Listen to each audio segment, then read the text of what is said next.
Hello guys, pinapakilala ko po sa inyo ngayon ang aming manok na si Brahmi. Ito po yung lahi ng Brahma. Ayan guys, so kung makikita nyo, naubos na yung kanyang buntot. So panibagong tubo na naman itong buntot nito. So ayan, kung makikita nyo, tumaba na ulit siya. Kasi nung mga nakaraang buwan, medyo naglagas yung balahibo niya. Ayan. So dahil nga okay na siya,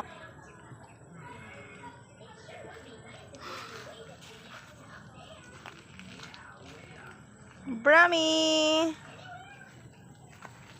Tatago si Brahmi.